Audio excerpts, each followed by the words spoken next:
Word All right, it up. everybody. I've got Dennis from ATX Athletic here to talk about like rehabilitation science, nerdiness, and all sorts of things great. I'm a big fan of Dennis. He's the man.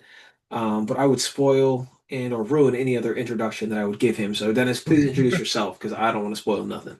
Sure. Yeah. Haiti community. Thanks for having me. I'm Dennis. I'm a doctor of physical therapy. A little bit of background on me.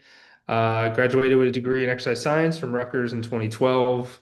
Graduated from University of St. Augustine with a doctorate in physical therapy in 2017. Board certified in orthopedics, and I did a sports medicine fellowship that I wrapped up in 2020. And I've owned my own PT clinic since about 2021. Yeah. These are all Yeah.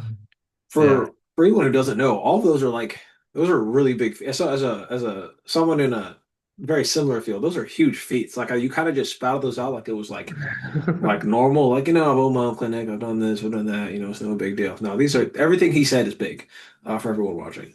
Thanks. Well, I don't want to do that math. People often relate like experience to years in industry and like or skill Mhm. level to years in industry, and I'm not going to do the math for them. Would you let them Yeah, know like how long you've been doing what you're doing and so on and so forth? sure. The whole from the educational track, undergrad 4 years, and then PT school is roughly three. Hmm. I went to an accelerated program, so ours was 2 years and 4 months. We had like no breaks. They were like, 2 years and usually you four have months. like either in college where you have like oh God, you have dang near like a 4 weeks off for like winter break. We had like 2 weeks. We get out like December 22nd. We're back like January 3rd. And that What was about like the longest summer? break we had. We had 1 week between each semester. So forget family, like right? Like, hey, Dennis, Yeah, meet it the was just team. very. You had to go in knowing though. You had to go in knowing like this is an accelerated program. They're like ain't no breaks. Um, I know it's Oof. perfect for me because I just want to get it done. Um, I also was looking at Rutgers, my alma mater for PT school, but they were 3 solid years, and they started in August of that would have been 2015. But St. Augustine started in January, and then it was 2 years, 4 months from that January, and then Rutgers was 3 months from August. So I graduated like over a year ahead of where I would have if I went to like where I always thought I would.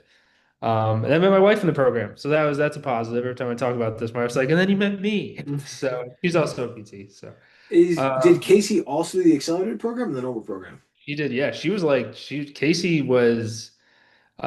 She was like most outstanding student, all that stuff. She was like basically like almost like valedictorian of the PT class that she was in. Oof. Yeah, so she's super smart. Oh, But dang. So so it's you married a good one. Well done. Well yeah, for done. You sure. was Married up. married up. Who knew he was doing a scouting report in Yeah. your program? Okay, I see what Yeah. you did. Um, so that was 4 years undergrad, then that 2 years, 4 months. Then for us, like doctors have traditional residencies, right? Hmm. That they have to go through. I believe for MDs they're 2 years. For us, they're one and they're optional. And the whole point of a residency is to get your board certification. Hmm. You could do like a side track where you just buy the course material, the test material, Hmm. and you just take the exam at the same time as the residents. And me and my wife did that. We'll just be miserable for a year together. We'll study every weekend, and we won't feel like we're missing out on time because we're just going to be together in this. And I got board certified in orthopedics. She got board certified in neurology. Um, Oof. and then I did a sports medicine fellowship, which was 3 years. So that's three more. So we're at 1, 5. I think all in all, it's about 11 years. 11 years. Yeah, Sportsman Fellowship was 2 years of didactic, and then it was 1 year of mentorship. We mentored with PT of the Texans. I mentored with the PT. I believe he was the former PT of the Spurs. Oof. So some big guys in some San Antonio and Houston. So I learned a lot of my sports med stuff there with those guys who worked with a lot of big pro athletes and learned how do you go about that caliber of athlete and planning their off seasons and then integrating it into S&C because we work a lot with you guys on that end. So how do we become multidisciplinary and what is in our bucket and what's in the S&C bucket, and then how to bring in other disciplines as well. So learning how to manage pro athletes, 'cause that's kind of what I do now too with the business. We're in the MLB off season right now. I probably got, how many guys do I have that I kind of work with? At least five or six. Um, I got one NFL guy. He'll start in probably a month or so. Um, he's still in the playoffs, so hopefully he wins Super Bowl. Then I'll get to try on a Super Bowl ring. That'd be fun. Uh, That'd be kind of badass. when I go to his house, I'll be like, "Where is it?" Where? Uh, Show me. uh, I need to see it. Let me touch but it. that was, yeah, a lot of the sports med stuff, and now I teach for that sports medicine fellowship too. So that kind of exposes me to a lot of PTs around the country that'll come and train with us. Hmm. Which I think pretty cool. For the fellowship, is it all online? Is it like weekend things where you go there and do it in person? Like, what's that fellowship experience like? Great question. It's changed since it's more online now. It's kind of like when COVID happened, they kind of like retinkered the curriculum, Right, right. to be more online. When I went through, it was 16 in-person courses over the course of 2 years. So it's roughly a course every 8 weeks. I had to drive to either Houston or San Antonio. Um, and then that third year is mentorship. So you would find a mentor, schedule some hours with them, and then it's mostly like observation hours. They do quiz you as you go. I learned through all the different PTs that we have, the intensity of your mentorship is just dependent on your mentor. I'm pretty chill. I'm pretty relaxed. I try to make it a low stress environment for a lot of the PTs that are traveling to come here. I don't want them to be like belittled or anything like that. Hmm. Because they're paying good money to come, not only paying the program, which I get paid through, but also paying to get here and using their time. But I've heard some mentors can be pretty brutal. Um, that's definitely not me though. No, I would be if someone mentored on you like Dennis just busted my balls the whole time. I was like, well, first and foremost, that was a scroll. That wasn't Dennis because Dennis would never bust your balls. Dennis is one of the chillest guys I know. Unless he Yeah. was just talking brazen about something like that was just wrong in front of like a patient, you're like, hey, remember the one time like I was doing dry needling and stabbed the person through the chest? You'd be like, Oh, Jesus. Dude, that happened in the NFL not long ago. You hear about that? no, what? TJ Watt got his lung punctured by a PT in the NFL. Yeah. And it happened in Austin like last year too. You gotta be careful. And I'm kind of lukewarm on dry needling. I think it's okay. It's okay, but like here's an example like something I can do. But that's like first of Yeah. all a lung, Yeah. um, and something like that. So like you'd be like, hey, remember one time like I did that like in front of like a patient who's about to get dry needled by that same person. You'd be like, Uh-huh. that would probably be the one time I'd I probably expect you have to to jump step off. in. But I probably have to otherwise, step in. Yeah. otherwise you'd be like once again like the chillest mentor ever. So well, that's so cool that you get to A, that you essentially kind of give back to the fellowship that like taught you a Hmm. bunch, and B, that you get to work with a whole bunch of people. And I noticed that obviously like the your practice as far as like physical therapy is concerned is a lot of like sports specific stuff. Do you work with general population? Do you turn them away? Like how does that work? I guess it depends on what you mean by general population, but like the pro athletes that I work with make up a very small portion of the clinic because also they're seasonal, right? So the Mm. MLB guys are going to leave. A lot of them are leaving February 1 to move wherever their spring training is, whether it's Florida or Arizona. And I'm not going to see them again till next October, November. So it's like a big time. It was a long time. And my NFL guy's gonna be back, some point in February. I'll work with him probably till about mid-July. So the lifeblood of the practice is the community, Mm. um, and just like your recreational athletes that are in the region. So pretty much all of our patients have some kind of active goal. Um, that they're working towards, whether it's running the next marathon. That was my latest eval, was a girl that's prepping for Boston. Um, or whether they're just like your kind of like weekend warrior, CrossFit, functional fitness gym person. Like that's mostly what my schedule looks like. Mm. Um, and I probably would have to dig to find one of the patients that doesn't have an active goal. They usually don't find themselves in this clinic. I get a lot of transfers from other clinics where they're like, man, I was the oldest person in there, and everyone's just like old and not doing much. And I was like, these exercises just don't like this. Not the intensity level is not that high, Mhm. and then they kind of find themselves to me where like it's a lot of the time it can be a workout. I think I had my MLB guy like on the floor who was rehabbing last week. He was like on his back sweating all over the place. Which I think the intensity level is just a lot higher than your typical typical PT clinic. Well, I would say as someone who's gone to you for like rehab help, I do appreciate the fact that you're not scared to load. Oh, Often absolutely. Yeah. I feel like most physical therapists are like, all right, cool, so you're gonna do like clamps. And I'm like, Mhm. okay, so I squat like 315 for reps. Yeah. It's not What gonna do much. the I'm gonna be here all day for Yeah. like Yeah. just do it till it burns. 301, 302. Okay, it's starting Yeah. to burn. Yeah. Like I'm Yeah, session's we over. get a lot of flack for that as PTs, and I think it's warranted, especially from USNC guys. You guys get on us a lot about loading, which I think is warranted. I've thought a lot about it because I mentor a lot of PTs that come through, and a lot of them like, and I big thing that I mentor them with is how to create a program Mm, and what is effective. How are we going to essentially force tissue adaptation in a positive direction when the tissue is injured? I feel like the margin of error is easier or larger when the tissue is healthy. You can load it up, say, a little bit more with less worry about maybe creating something.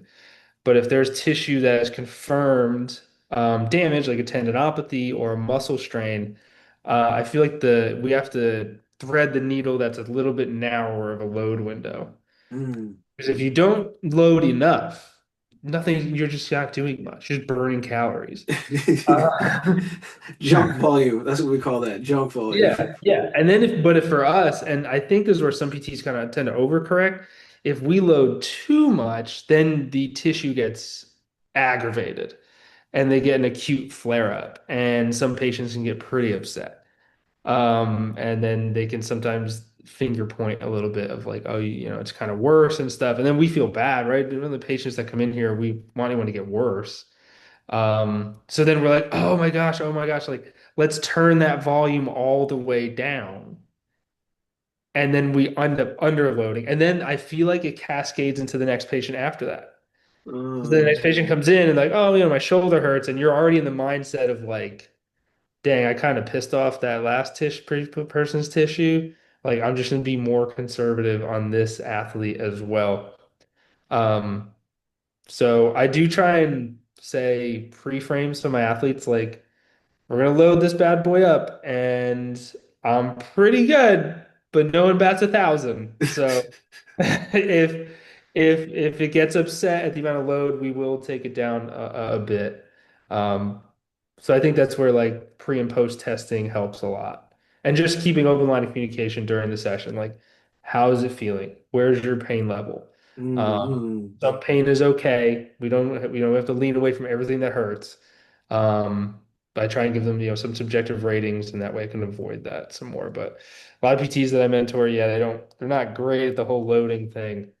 Um, some of them even do, they just kind of, I feel like they just kind of like have the patients come in and give them a good time until it heals up on its own. Because I feel like that happens, but which is like, that could totally happen. oh, Um, so I'm just laughing because like I know that's a thing. So it's like if I yeah, they're here and I'm gonna get like the credit for it being healed just because they took the time off from the activity that was causing the injury to begin with. yeah, exactly. Yeah, you just tell them to stop, and you just massage them for 6 weeks, and they're like, I feel great. But I had a question for you. Like I always tell people like there's three physical therapists that I trust and you're two of them. How often? How often is it that you get like someone referred from like a physical therapist? So for example, like you'd referred me, hmm I'm gonna shout him out, Sheldon. Sheldon is this client that I Yeah, have Sheldon's awesome. who's become a physical specimen is what Yeah, I he's would just call him awesome. now. Yeah, He's 140 something, dumbbell benching like 80s, yeah, yeah. More his right? body. Yeah, More of his body weight. And like when he came here, he couldn't hinge with a 25-pound kettlebell, right? Like yeah. Like truly some kind of freak of nature is what Sheldon has Mhm. become. Yeah, I miss Sheldon. I was thinking about him like last week. Yeah. I'll let him know you said hey. But essentially, like he tweaked his back like doing something outside of our sessions, and then he Okay. went Yeah. to a physical therapist. And the physical every time he left the physical therapist, he would be like, John, every time I leave, my pain goes up, not down. I was like, hey, Pain. look, I'm just a man myself, but I know a guy named Dennis, and I think you know him too, and maybe need to check him out. And then he came back to you, and then you think you fixed it within like, was it 3 weeks? Oh yeah, I remember. Yes, yes, yes. Yeah, it wouldn't take that long. Yeah, It it was. was, Yeah. it But then was, he had that other thing where he like fell down the stairs and like all this. He just got on like a little issue there. But yeah, the initial issue wasn't a hard fix. Yeah. was a hard fix. So like, does that happen to you often, where you get someone who has an issue or who's with another physical therapist, and then comes to you, and then you end up having to address the issue? Yeah, sometimes. Like I said, I get some athletes that they come from your traditional clinics where they just feel like they're the youngest person in the room and that they just don't fit in and they want to be somewhere. Like our clinic looks like a gym. Like this gym flooring, it has turf. We have 300 pounds in weights. We have a salt wipe, Hey, all this stuff. Actually, one of the patients, he's coming in later today. He gave me a compliment. He's like, "This looks like the kind of place I like to rehab in." He's like, it just looks like a gym, and I'm here to get strong." let's So. go. I do get some patients that have been, through some other PT settings and they just couldn't get handled. Maybe got partially handled. And then for whatever reason, it just got stuck. Some of those patients find me on their own. Rarely are they sent by their PT because, usually as a PT, you have a little bit of ego in the mix and you definitely want to fix that, be the one to fix that issue. Mhm. Um, so rarely do I get calls by the PTs to just take a patient from them. Um, I treat actually a decent amount of PTs that come in here. I think that's just through the mentorship. A lot of the local PT community just kind of trust me and then they use me as their PT. Um, Mm. but yeah, sometimes I do hear, plenty of times, a patient had been somewhere and it didn't really work. Actually, the girl last night, the marathon runner, when prepping for Boston, she went somewhere for her foot. She has plantar fascia issue, and the PT place she went to, they were just using the shockwave on it, and Shockwave? What's that? shockwave, it's this new-ish modality that is being rolled around PT and chiro clinics. Hmm. I'm not the most well-read. I'm not big on a lot of modalities. So my thing is like nothing, exercise is king unless proven otherwise, and I think it's gonna go a while for being undefeated. Um, Eh, but Shockwave, what I believe it's doing, and I'd have to read up more on this, I think it is sending some type of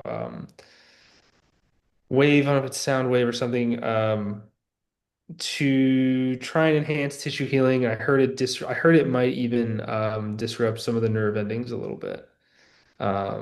you So want to disrupt nerve endings? yeah, I don't know. I'd have to read more into it. I get marketed to as a business owner like all the time to buy all these fancy toys, and 99.9 times out of 100 I say no. They cost like 20,000 bucks. They're pretty expensive. They say Uh, that you could market it and you make your money back, and I'm like, but then you fall into this thing of like you buy this $20,000 piece of equipment and you feel like you have to but use it. see, like I would, even if it was trash, I'd be like, we're gonna start here because Exactly, exactly. That's I how I feel. paid for That's how I feel about it. it. So I passed on it, and there seems to be some maybe slightly higher than room temperature research for it, but I don't think it's worth 20 grand. Um, Mm, I so I wouldn't like if I came to you once again because I know and trust you and I've yeah. worked with you before. If I came to you and you was like, John, see, I got this new machine, right? We're gonna start here. I'd look at you funny. I'd be like, what you Yeah, mean? it's not the kind of PT I am. Yeah. What you mean we go start on the machine? We start on the table and Yeah. then we go from there. So, all right, Yeah. that's fair. But yeah, I do get some patients that have been to PTs before and that they don't really, the issue for whatever reason gets solved. And I usually find that the PTs that they went to were either underloading them or just being really modality heavy. Mm, And sometimes those things like the palliative stuff can help with the pain in the short term, but in whenever they get back to there, because she went back to running, training for marathon, and it came right back. right back. So. There's not enough adaptation from the tissue. Well, this Yeah. kind of leads me to my next question, and you've kind of like hinted at it, so I kind of want you to, so Hmm. we'll kind of just touch on it now. Do you feel like you have like a specific approach and or specialty? Well, I guess your specialty would be like athletes and people who are goal oriented in their rehabilitation. But what would you say like within that is your unique approach when it comes to like rehabilitation to helping people? Hmm. My unique approach. I don't know. I maybe have to ask one of my mentees if they think I have a unique approach. I think I would need maybe a Well, vision outside of myself. well, first of all, I know what But your unique approach is. It's exercise is king. It's okay. load. I just I see for think me it doesn't seem unique. I don't know. My own well, brain, it's just like that's what makes sense. But yeah, that's a unique approach because a lot of people are once again mental PTs. Like yeah. like one of my experiences like with a PT, like I was like trying to rehab my knee, Hmm. and I went to a physical therapist, and I was like, hey, just let you know, like every test you've done on me thus far, like I'm an S&C coach, like Hmm. I'm an educated consumer, so like most of the stuff that's like that you normally start to load a person with, like you'll need to go heavier and higher. I would like back then I was like Olympic lifting, I'm a lot stronger than most Yeah. people that you've dealt with. And I'm also an athlete and I'm trying to get back into that. Uh-huh. Like we were doing like VMO step downs for like 3 minutes, like unloaded. Yeah. And I was like, he's like, yeah, like doesn't that burn? And I was like, I No. mean, not bro, like I can walk down the stairs. Yeah. I could get on a stairmaster Maybe right now. strap the BFR cup on it or something. Right, right. No Yeah. BFR cup, right? Like Yeah. you would have been like, all right, cool. If we can only load you this far without pain, then we'll do this, and then we'll Yeah. increase it. Turn Like up the heat on it. Yeah. Yeah. you would do something outside of that. You'd find a way to increase the load. But he just kind of like increased time. I was like, and my issue as far as like stepping down, like was Hmm. higher than that. Like if you put me on a stairmaster or something like that, like I would have been fine. So for Yeah. that low of loading, I was like, all right, man. Like, and he called later. He was like, "Hey, do you want to come back?" I was like, "No, man. Remember I asked you like to show me something Hmm. new, to give me something new." He's like, "Yeah. Remember I told you like you didn't do that? I feel very let down right now." He's like, "But like we did Hmm. stuff," and I was like, "I mean, I know we did stuff. I was there for an hour. We did Yeah. Yeah. stuff, Yeah. but like I need to find a PT who's going to take me beyond the stuff that I currently know, so I can get Yeah. better. Because that's what I want. I need to get better." Yeah. Well, thank you for that comment. I will say, one thing that I thought about like I did this when I did my latest interviews for PTs, and one of my questions on the interview was like, "What's your clinical superpower?" Ooh. Because you can Okay. always be like, what are you good at? It's okay to not be good in every area because I will like I don't think I think everybody can, be better at certain things. But I was like, if right now, if like what part of the PT game are you best at? That also made me think about myself. I was like, what's my PT superpower? What do I do that I feel like is top notch? And I did a little thought exercise on it. I think mine is differential diagnosis. Uh, I think finding out what is wrong is, I think I've been able, when people have come to me for issues that couldn't get solved, a lot of time it was the incorrect diagnosis that the other PT couldn't find. So they're going a very general shotgun approach with this individual, kind of throwing stuff at the wall, seeing what sticks. And they came into me, I'm like, oh, it's this. So we just take this very specific evidence-based approach and then problem solve. Um, that so I think is. that's what I think that's I think one thing I've gotten better at over the past 5 years is loading. Like I think fellowship was really good with the differential stuff, but I think on my own, I was like, oh, I need to get a lot better at this exercise side. But I think I have done a pretty good job at that. But I'm trying to get better still. I mean, as we all are, and I would say like as someone Yeah. who's been to you. Hmm. Like I'm as far as like an S&C coach is concerned, like I'm Hmm. pretty knowledgeable. And so when I came to you and you were like, I think it's like this, I was like, aha, this man knows the dark magic. Okay, cool. Yes, I'll be here. Yeah. Cool. Uh, and I would say like that's right. Like, and it's interesting to see because like I've been in the position of like as a coach where like someone like a client will address like or come in with an issue, and like I've had to do the shotgun approach, or I'm like, It happens. Yeah, I for was like, sure. that's interesting. So I guess okay, shotgun, bow. Like how many things hit? What do these things hit? Okay, cool. And then like, that kind of like narrows it down, Hmm. and then you find it, and then you go. Yeah. Because like sometimes it's hard to figure out like the root solution. Like I think and I feel like it's really impressive, like what happens. Like I was having a reoccurring neck injury one time, and someone was like, "It's your omohyoid," and I was like, "My what?" And then apparently it's this tiny little muscle that was like right here. It goes, yeah, it goes. That's a board question. That's very. It's on every orthopedic board exam in our profession. Is Really, it's named the muscles that connect to the scapula, and the omohyoid connects to the scapula from the it from the from the mandible here, really. or from the hyoid bone. It connects. It travels. I believe that's the one, unless I'm mistaken. I believe it's omohyoid. I know it's, yeah, it's like right here, and like I was having like a Yeah. reoccurring like shoulder like impingement or issue due to that, Yeah. and someone was like, "Oh, it's your omohyoid." And I, like the physical therapist that I told later, he was like, "Bro, you know that muscle's like this big." It's I was like, super small. Not large. I've never heard of it being like a primary diagnosis on anything, but so it was just like it was interesting like to hear because I was like the when I went to a different physical therapist, this was once again, if there's three, you're two, this is guy's one. Mhm. He's like, yeah, that's like your Ohio is like that's what's like the reason why they're treating everything else but that muscle that's irritating Uh-huh. it. And I was like, oh, so they were like they were doing like a shotgun approach, and it was getting better, but like the root cause, Sure. the main muscle, like Yeah, I'm sure some of their things were hitting it, but they couldn't identify. I mean, I had a tough case. My MLB guy, one of my MLB guys came in with a super tough case this offseason, and we just got to the bottom of it today. Um, it honestly it took me weeks. weeks. Yeah, but it was a very complicated case. And now it's funny because like I was shotgunning it for sure. Well, I think there was two issues. Hmm. And one I figured out right away, Right. and that got better. But then there was like these other lingering symptoms, and I'm like, why? And then I was like changing up his program a little bit, and then he started getting better. And I was like, let's just go down this path more. And he's getting a little bit better, a little bit better, a little bit better. But we got the team to give him an MRI. So I was like, let's get some imaging. Um, and they did it, and then it showed on the MRI, and I was like, of course. I was like, that's why that was helping. Super rare injury. I know of it. It's in our fellowship course manual, and I teach it, but it was just very weird. Very weird injury. Not weird injury, but it was just very rare. And I was like, then once I saw it on the MRI, I'm like, ah, okay. I was like, and then he's like, this makes sense. I'm like, now it does. Yeah. I was like, this is not common, but yeah, One of my it's also really weird. Like one of my rowing athletes is also a physical therapist. yeah. And she was surfing and she was a gymnast when she was younger, Mhm. and she has two not like replaced knees but two repaired knees. I think like Okay, okay, she had like an ACL tear Mhm. and like meniscal tear on one thing and like a triad tear on the other.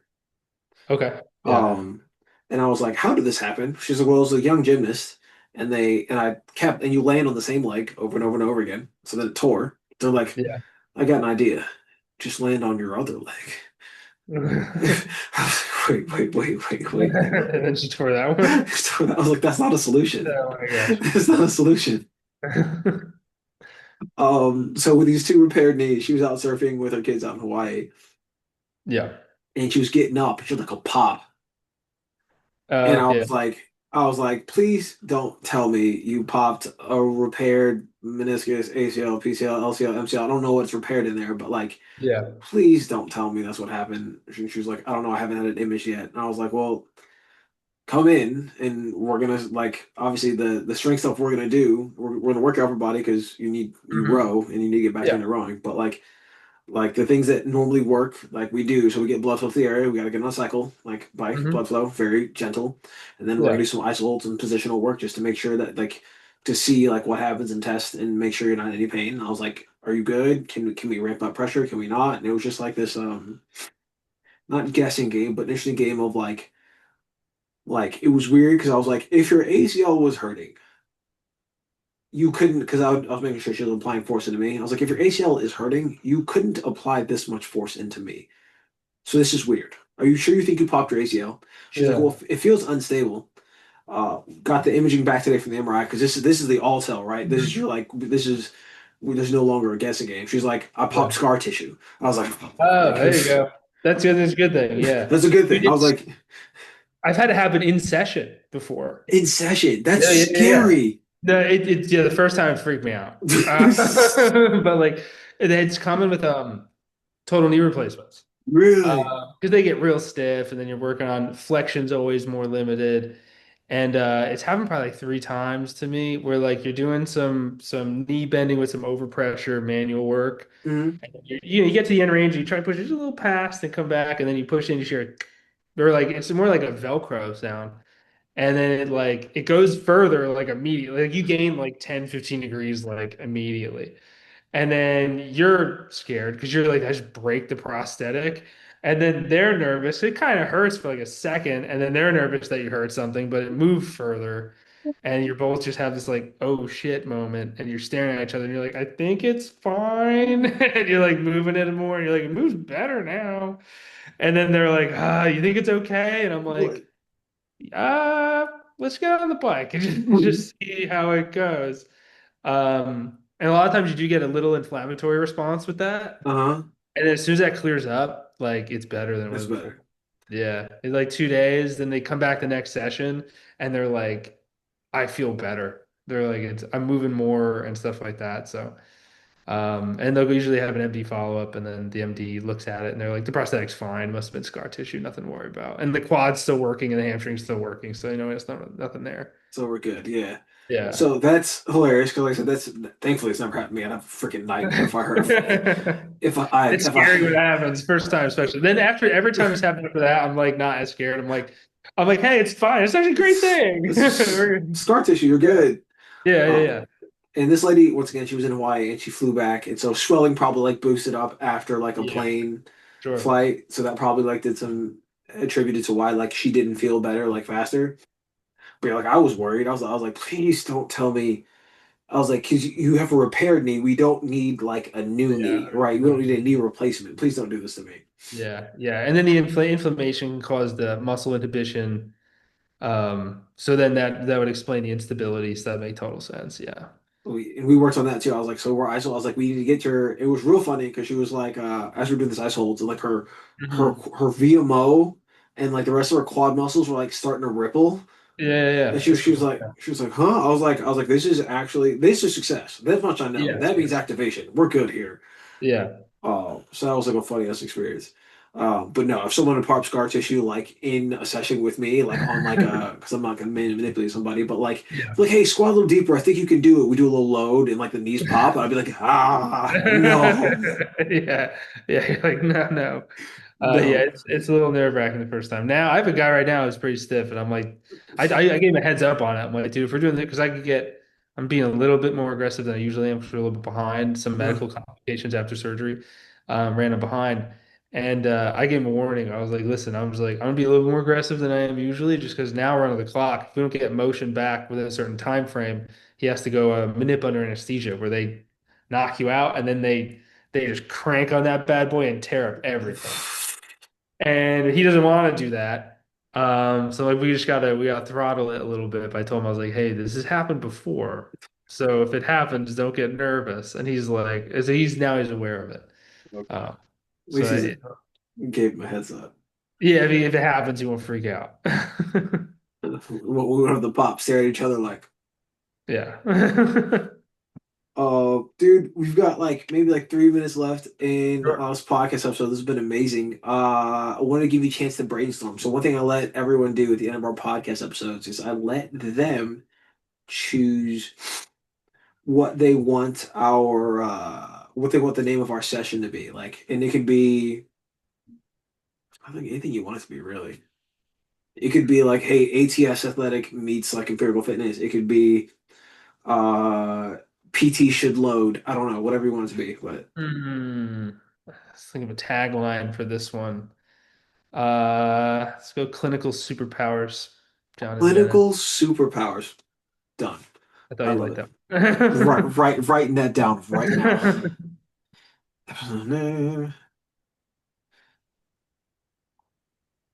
Clinical superpowers. I love it. Dude, Awesome. well, once again, thank you so much for joining me on this Yeah, thanks for having me, man. episode. Yep. Oh, and I forgot. Did I tell you I decided on the name for the podcast? No, what's the name? Quadcast. Oh, sweet. That's perfect. That's perfect. Everyone has said ever since I decided on the name, everyone who I've told that is like, oh yeah, that fits. I was Yeah, yeah. like, Immediate. Yeah, it's an immediate yes. immediate yes, But bro. yeah, sure, man. Let me know if you ever need any guests again. I'll be happy to come back. I need you back first and foremost. This is not a want. This is a need. You will. I want to return. I need to run this back Yeah, absolutely. as far as the episode is concerned because I think the viewers and the community can learn a lot from you, your skill set, and your knowledge Yeah. base. Yeah, we can get Just more into the research data, stuff like that, and dive deeper that way. Yeah. we'll love to dive deeper. Excellent. Well, I don't want to give too much of that right now because I got to come back for that. That's good. But thanks for joining me this episode, man. I'm gonna Yeah. stop the recording. Sounds good. Sounds good.